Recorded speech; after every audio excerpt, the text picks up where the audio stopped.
yung isang boba tea. Yeah. Popping boba kasi to. Mahirap yung talaga. force, yung Oo. poke, yung Oo. burst, ang daming pwedeng maging answer. Mahirap talaga ang putok. Tama. Oo. Kaya kailangan mo lumayo-layo dyan. Kung nakakita ka na ng signs ng pagputok, May putok talaga. alam mo na kailangan mo gawin. Kailangan mo Oo. talaga iwasan dahil ngayon, second game ng ating laban ngayong gabi. Makakakuha pa ba ng game number 3 or ito na nga ba ang match point na pwedeng ituloy ng Sonics? Uy, may question ako dito Ano? Kasi kung, ito merong carry ang Blacklist International. Kasi sa pagkakaalam ko, dahil nga meron nga tayong, again, may Netherrealm, merong Paramis dito ang side ng Onyx Philippines. Alam ko si Brody kaya mag-penetrate ng Netherrealm o yung mismong yung state na kung saan naka-shield sila. Eh what if ma-penetrate yun ni Oheb at maging instant set? Kasi nasa stun kayo paglabas mismo sa state eh. Oo, yun sa Spectre State, may sabi mo ng mga point something. Kaya ba ng carry yun? I think magdedepende pa rin sa positioning at magdedepende pa rin sa kung maland niya lahat ng true damage. Situationship pala to. Situationship kasi siya eh. So medyo kunat build muna si Oheb dito. Of course, usong-uso yan sa carry. Pero fighter emblem siya dito. So gusto niyang bumanat kay Mr. Kelra. Kailangan niya din kasi manalo sa laning. Oo. So kung malayo ang range ng isang Nathan, para hindi din masyadong pwede siyang pumitik-pitik. Sabi nga ni Midnight, paano? Pitik-pitik. Click-click, ganun. Click-click lang. Oo. Oy, sa mga nanonood, tap-tap naman. Tap. Power tap. Pwede rin Power tap. kayo mag-press-press. Mamaya, kung malapit na yung baka makakuha kayo ng TikTok goodie bag. Malapit na matapos. Kung malapit na matapos yung base. Yes, sir. Depende yan kung sino ang mananalo. May pipigil ba? Eto na. Yeah, I think this is again Blacklist International late game to take kasi better yung option nila sa late game. Pero kasi this is a Masha and alam natin na yung Masha ay pwedeng habulin si Oheb. So napakalaki ng mission dito ni Escalera.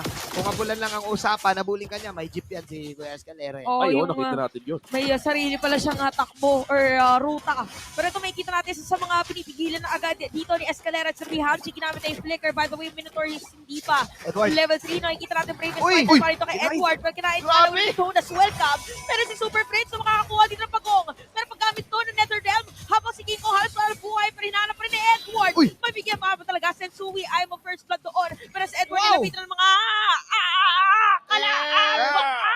That girl is a real crowd pleaser. Sound trip muna. Skip. Next song. Next song muna tayo. Pero eventually mawawala. I think Di that ko alam kung ano yan? No, ganun ba't gano'n? Baka maano tayo, copyright tayo. Wow, Iwas. nasa ganong level na pala tayo ngayon. Oo, ganun level na kasi yung mga boses natin I ngayon. like it. Anyways, I think that was Edward na mawawala na din on that situation. Yeah. Kasi klaro, 4 na yon. Pag Oo. nabuhay pa si Edward doon, pagbalik, hindi ko na alam. Pero grabe yung respeto, no? Parang alam nila na yung threat from a lapu-lapu na si Edward nandito, yung lapu-lapu nandito. So yung movement ba or yung naging reaction ng side ng Onyx was very, very fast. And to think, yung kanina yung Faramis, alam ko nag-ano na rin siya, nag-Netherrealm na rin siya. Instead of being in that position na sumasama siya sa team niya, lumapit din siya doon mismo sa far end Yes. ng Blacklist International. Nakahila siya ng 2. Yes. Parang doon ka sa far away na mga moments. At eto na po. Ito na. Up. Yan! Karate chop! Huwag kayong malilito, hindi yan si Coach Ducky. At na yun nga, nagkaroon ng death si Edward. Ang dami kasi nalilito dun kay Kuya. Na bakit talaga? si Coach Ducky Hindi bigla. porkit may bank si Ducky kagad. Grabe naman kayo. Uso yung ganong hairstyle ngayon, yung Kimpi, yung bangs. Dati, no? Kaya pala minsan pag may napapanood din ako online, akala ko ikaw, wait lang, akala na din natin si Oheb dito sa may bottom lane, pero parang gusto bigyan. Tatamaan sila ng Sinagat. missile expert at sakto mga dito Jonas welcome. Pero nahabol pa rin doon sa may Netherrealm. So Blacklist International ngayon kailangan umalis, pero look at Oheb. Yung Konti Bobati. mga free hit lang. Reset. At yung ating milk tea ay magpa-black shoes na lang muna. Di ko alam.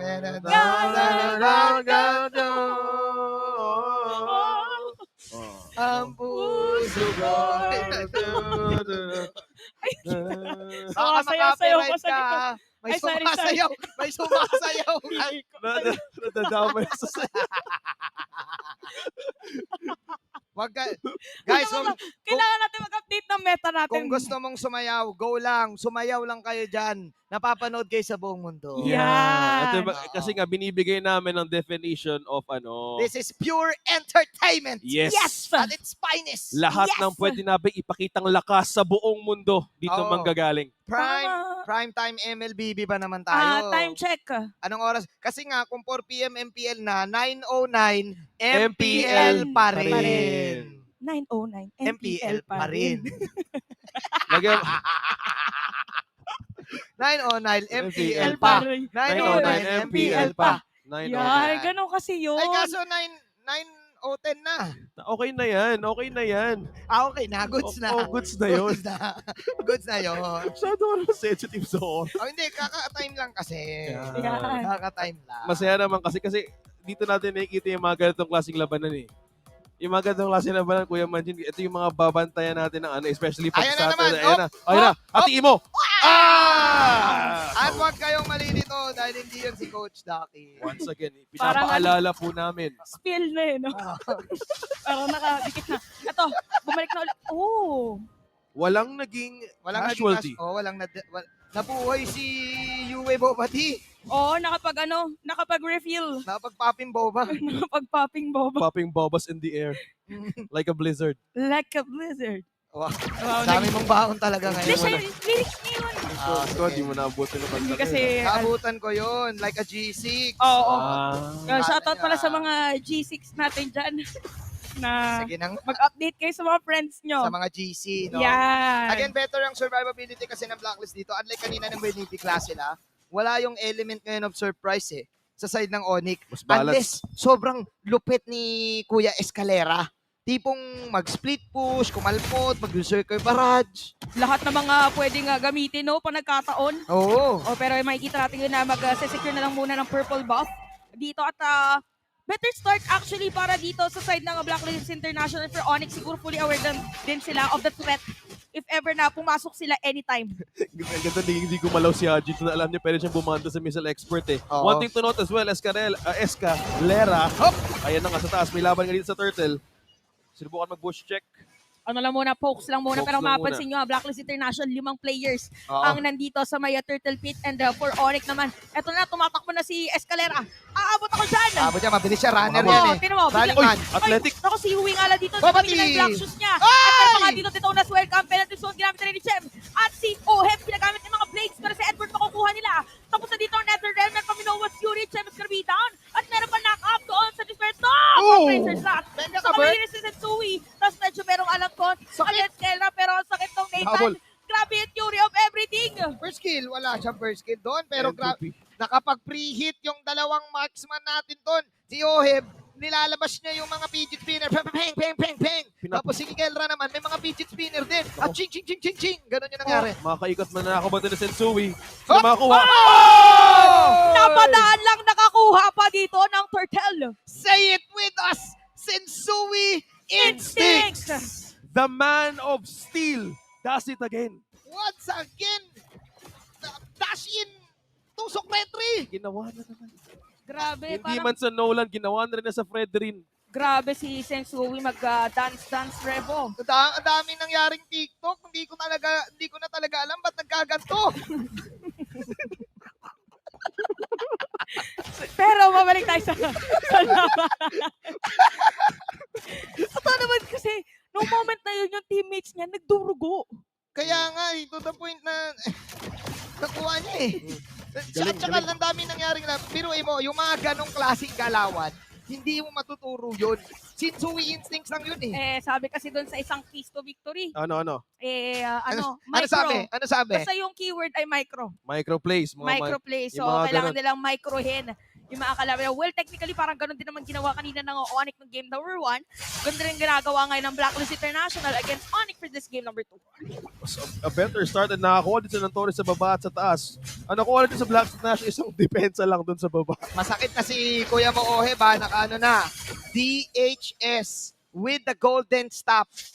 Grabe Malamang na. nakakorusyon na rin to. So na Trinity speed niya na to. Oo, eto, ano na lang, dalawa na lang HTV. Actually, wala nga HTV dito si Escalera. Pero si Jem pala, Ang sakit. nakapag-flicker Goal out pa pero rin. hindi sa bata dahil si Haji dito ginamit ang Minovas Fury. Tapos tignan nyo naman, ibang mga players dito ng Blacklist International ay aalis lang muna.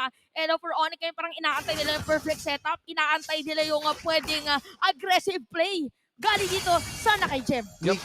Isang toro na naman na pwede mabuksan ng Blacklist International. Yan, nabagsak na nga din yung second tier, third up to the mid. Mas na-open ngayon ng mga kampo ng Onyx, especially the purple buff na kinukuha na rin Yeah. ng code. Naging ready ang code dito ng Blacklist International laban sa Masha. Hindi makaporma ngayon si Escalera. Every time na gustong sumugod ni Escalera, humaharang si Haji. At si Oheb, hindi rin siya humiiwalay kasi sa kampi niya. Kung gusto mo kasi kung Masha ka, meron kang mapipick up na isa from the back eh. Kumbaga may gagawin kang prutas, pipitasin mo. Freshly picked no? Kasi kung hindi mo makuha yun, pwedeng mapanisin yung moment eh. Oo. Oo, kailangan mo ng kapitan. Kung ano man yung nasa harap mo ngayon, isa sa mga kakapitan ngayon na ating Tignan dalawang mo, XP players. lane, XP lane. Naku, may sariling May laban din pala. 1v1 dun sa gilid. Explain na tank Escalera versus Edward. Pero ito pa, may extra heal din kasi na ginagawa si Haji. Yun Bad yung mga bobatis din. Oo, bad beats din yung heal nung ayan yung heal ng Yung Baka. motivational laro, ang hirap din Oo. kasi. Oo, pero si Jem, Jem ang susi dito para sa side ng Onyx. Kailangan niya na malupit ang penalty zone para magkaroon ng space dito yung Onyx na pumasok na lang anytime. Si Kelra napilitan na magbaba-out ng moment na yun habang drop yung na kagad. execution strike ay wala din magagamit sa moment na yung Super Prince na siya nasasaktan din. Tinan niyo yung Lord unti-unti na Ay! nawawala ng buhay pero ginamit ng King Kong dito na kanya dito na welcome. Parang sabi yata nila, okay na lang din. Nakuha nila yung Lord, pwede yata tayo manalo dun sa may teamfight. Ginamit ng penalty zone, ginamit din ng mga Netherrealm. Pero sabi dito ni Ohab, free hit lang ako. Habang si Escalera makukuha na rin nila. 2 for none situation at mababak na si Haji. Mambalicious, Utilicious out para dito sa side ng Blacklist International. Blacklist Kentel. Doon pa lang napaka-juicy issues talaga. Doon pa lang natin nakita kung paano naging turnaround ng laban. Maaga na force out doon ng Entropy. Yung kay Yeah. Nathan, yung kay Ken, ang daming na force out doon And for safety. And it was really a great penalty zone. Then again, ito kasi yung lineup ng Blacklist International. Kaya nila i-withstand yung heal na meron si Haji, yung motivational roar. You're gonna hear me roar. May heal niya yung mga kampi niya. May heal yung si Lilia. And plus, medyo makunat din si Sensui. Yung items dito ng Blacklist International din, hindi na basta-basta mapipenetrate ng damage output na meron ng Onyx. Yeah, may taunt, meron ding pang-hold. Ito kasi pag lumapit din mismo dito si Escalera, kahit kumalmot siya sa likod, madami siyang ways na pwede mapapapigilan dito kahit mismo yung Minoan Fury. Ang daming knock-up. Tinan mo, kahit Entropy. disengage, Ito Edward. lang, si Edward sa may bandang likod, ginamit ang Bravest Fighter, pero dadaling nga lang doon base sa may mismo. base. Pero yun nga lang makakatakas pa rin yata. Pero hindi na dahil meron free Uy, para kay Kelra. Kelra. Habang yung Oho. Tore, inhibitor Escalera, na rin Escalera. nasira na. Lucas Escalera. Oh, Ron good. Daba! Grabe naman yun. Punay dito si Ohe. Ba't dumire-diretso pa kayo Onyx? Meron pa palang Netherrealm na gagamitin doon. Pero makakatakas yata. Aabot pa nga Kelra, si Haji pala yung target niya. Pero sabi nila si Sensui na lang. Pwede lang din naman natin habulin. Kailangan tumakbo ngayon. Pero sino nga ba talaga mabilis? Yung sundalo o yung dinosaur? May minions sa Lucas baba. Super Prince at makapal din yung minions sa may bottom lane. Grabe naman. Ang kukunat talaga. Ni na Sensui at ni Haji tumatakbo sabay nag-recall. Okay. Pero ipupush pa rin ba to ng side ng Onyx? Mabubuhay na yung tatlo sa side ng Blacklist International. What a play! What a play from Escalera! That's a wap dahil habang nangyayari ang lahat ng yon, may madami din nagpupush sa gitna at sa baba. Mapipilitan ngayon ng Onyx Philippines even to defend. Nakapag-push man yung Blacklist International doon. Sobrang ganda ng mga nakuwang kills. Those were shutdown kills na meron na ginawa yung Onyx Philippines. Si Escalera, no hesitation. Sabi kasi ng mga casters, Likod Gaming ang Ayun. coach namin. Likod Gaming ang coach namin na si Patrick Galdic. Pwede naman palang likuran ko sila. So, Escalera, with the play, with that play, kahit pa paano, nabawasan yung casualty na gustong gawin sana ng Blacklist International. That was the play made by none other Escalera and all of Onyx Philippines with the follow-up as well. Dahan-dahan na rin silang bumabawi but still, in 14 minutes, madami din kailangan solusyonan. Even the wave clear ngayon ng Onyx, kailangan tingnan natin mo, Lord is coming up as well. So madaming major objectives na kailangan din i-contest. Oh, grabe ano dito, yung risk. Sabihin na natin na high risk, high reward play yung ginawa nung Onyx no moment na yun. Pinakakailangan mahanap nila is gonna be OHEB actually and be prepared doon sa papasok. Ay, Ay, naku si po! Yui! Nag-black shows na dito. Yung bata! Yung bata! Ay, yun ang nakakabali. Siyempre na execution strike. At si Yui na nga dito mapapatay. Saktong-sakto naman tuloy pa talikod. Ay, nakuha na rin dito si Haji. At mukhang dediretso pa rin dito ng Onyx. Dalawa ka na nakuha against Blacklist International. Kailangan may dumipensa sa may bottom lane dahil doon sa may mga minion wave. Pero nandito pa rin yung dalawang players. Nandito naman pala si Sensui, si Edward. At saka, Makuha ba ni isang Edward na si- Sensui? Okay, hero pala ang target dito Hero ng sila, Onyx. hero lang, Wala hero Si lang. Sensui nakaabang doon sa may bandang gilid. Pero mag-hero na lang muna yata Sensui! sila. Makuha na ba yung Lord? Edward, Makuha niya ba yung Lord? figure out! Sensui Sino to, makuha? wala Sensui na buhay sila makuha? makuha. King Kong! It's gonna be King Kong at habang nangyayari yun, yung Paramis, si Super Prince. Sabi niya, Paramis lang ang hirap talagang dumepensa na makapal na minion wave. Oh, grabe ang Onyx Philippines dito. Targeting the right target at the right moment at the right time. And it's the right play. Kung iisipin mo mabuti, pagka Black Shoes ni Yue, ni-reserve dito yung mga panghuli. Nahuli yung Bobati. Oh, Bobati, pak! Nahuli siya dito nung penalty. Yung penalty zone. And after nun, nawala dito yung DPS damage na meron yung Blacklist International. Plus yung call nila dito. Sabi nila, teka, napanood ko na tong Sensui Instincts na to. Tiniktok din to ng MPL Philippines na pwede nyo i-follow sa TikTok eh. Yung tagumpay Oo, tips. Oo, yung tagumpay tips. Tiniktok din nila to eh. Kayo, sabi nila, ayaw na namin ma-replay. Ayaw din namin ma-TikTok. Ayaw din namin maulit, pero that was one way para ma-force out ang lahat ng pwedeng i-force na resource sa Blacklist International. Yung positioning din ni Jeff kung paano niland mismo yung penalty zone. Napakadelikado nun yung mga ganong klaseng spaces. Grabe yung response and utilization sa mga ganitong klaseng layering of crowd control. Siguro sa sabi natin kanina for Onyx, diba, ang kailangan nila makuha is si Edward. Oo. Si Yue pala. Si hindi tsaka si Escalera din pala. Dire-diretso eh. Oo. Diretso ang pangay. Kumbaga, pinangahan niya eh. Escarrera. Escarrera! Iba pala nga. Escarrera is running wild! Ayun, Oh, ayun nga. tatakbo na naman yan. Pero kita natin sa top lane, madedepensa ng Blacklist International, yung Lord na walang masisira na inhibitor turret habang sa may bottom lane. May sarili laban pala dito Edward. si Escalera. Paparating, tatakbo na muna. Walang inhibitor turret na nasira. Blacklist International with the defense. Na-hold pa. Muntik na rin ito. Kasi Escalera, nakakaramdam na rin. Gusto na rin kumuha din ng Torre dun sa baba eh. Humaharurot eh kasi wala eh. Beep, beep, beep ni Escalera. Escalera. Escarrera. Escalera. Iba din, parang pwede din kasi maging base race din to eh, no? Well, actually, pero mas siya, mas mahirap ngayon para sa side ng Onyx pag hindi sila nakakuha ng next Lord. Kailangan makuha nila yung Lord. Yun yung laging parang winning condition. Kailangan careful ang Onyx dito kasi Blacklist International clearly can also outplay them with the team fight composition na meron sila. Remember, true damage to, malefic roar din to para kay OHEB. So kahit gaano kakunat dito si King Kong, goods na goods. Pero si Escalera kasi, tsaka si Super Prince din pala. No deaths pa si Super Prince. So, Deathless. Tapos, leave me deathless. go. Deathless pa. Oo, tama. Leave. Oo. Kinakanta mo yan. Go.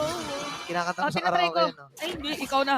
Yung mga tita, kinakanta nila. yan. Wow! Oh. Naging tita.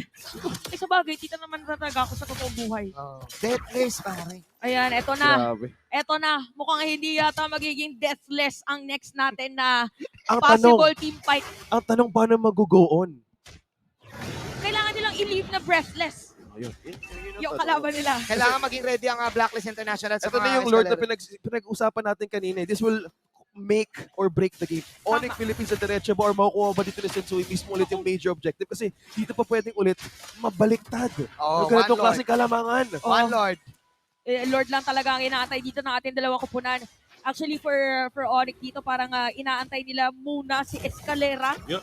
na makakapit at makakalmot Ay, yan. against grabe, may sariling laban si Yue pala tsaka si Super Prince dun sa no? Nagkaka-focus. Tinitignan lang natin yung mga junglers na nag-uupusan Ayan na sila naman ng- si... Ayan na naman! Escalera. Doon sa may Riverside. By the way, nakita na natin na merong Disperse Storm saglit. Yung mga ultimate OHM na gamit na, by the way, meron ng Black Shoes para dito kay Yue. Binate na yung Black Habang Shoes. si Escalera yata, target nila! Oh my Edward is down, glove! tapos meron pa penalty zone dito kay Jeff dun sa may bandang Genji. Meron pa Netherrealm na gagamitin at mukhang free hit ang ilang mga players at dediretso na dito ang Onyx Philippines. Makukuha na nila yung Lord! Napaka-crucial ng takedown na yun, Yue and Edward. Nahirapan din sila. Grabe yung paghati nun mismo. Grabe si Escalera dito. Talagang tinarget niya si Yue para siyang na bumibili dito ng parang malapit na yung pasukan kasi kailangan ni Yue yung black shoes. Ginamit ni Yue bigla yung black shoes. Yung mga Kaya schools- gumaw yung Onyx. Yung mga school supplies. Oo, nawala yung black shoes eh. So nung nag-call, wala na black shoes, pwede nang i-go. O, pwede na tayong pumasok. And speaking of Nasa pwede base pumasok, na. hindi pa pwedeng pumasok naman ngayon ang Onyx dahil kailangan nilang antayin yung minion wave doon sa may middle lane. At malalim yung flow ng minion wave ng Blacklist sa may baba. So sabihin na natin dalawang wave na makapal yung minions ng Onyx. Yep, the minions actually and also the clear na ginawa ng Blacklist dun mismo sa bottom side. Bought time para din kay Yue and Edward para makabalik. Flickers are down as well, 50 seconds. Pero kailangan nila banding kung paano ma-utilize yung mga ultimates na to. Merong isang immortality din present, so madami silang pwedeng gawin ng play. So ano ba dapat na target nila sa Onyx Philippines? Sino nga ba kailangan nilang unahin? Kailangan, Na-force sila palagi Kailangan pa nilang unahin ulit-ulit. yung sarili nila. tingin ko kailangan nila bantayan si Yue dito. Si Yue ang nata-target without the Lilia. We really can't get the wave clear na gusto natin mangyari. Yung mga Bobati. O, kailangan dito mahanap ang unang Milky. Para dito sa side ng Blacklist International, pero True lahat damage. ng buhay. Edward. Dito si Sui, merong immortality, pero look at that. Yung Lord Madedepensa Black na, shoes. pero pa minion wave. At Oh meron my na God. Nether Realm na gagamitin, papasok doon, pero Escalera makapatay na rin. Habang si Hachi makukuha pa dito ni King Kong. Isa laban sa isa para dito sa mga naging casualties ng ating mga players. At mukhang magre-reset na lang muna. Sabi na parang delikado yata, hindi itutuloy pa. No, Onyx nag-purple buff lang pala dito. Si Kelra, habang si Yue wala ng black shoes. Ayan. May waves, may waves. Mahirap yan ha. Na-cooldown na. Meron pang waves. Ginamit na dito yung black shoes at Ito, free P. dito para kay Kelra. Yue's gonna be down. Habang papasok pa nga sila, meron pa penalty zone. At dito Edward. si Edward, meron pa immortality. Super Prince dito. Grabe. Mamatay na rin. Edward is down. At dalawa natitira para dito sa blacklist na dumepensa. Sensue orb na titira para sa Blacklist International. May waves na pumapasok. Aray! At Oh! unti-unti na nga headphones. matitira dito ang pace as Onyx will win with a sweep. At tuloy-tuloy pa rin ang keso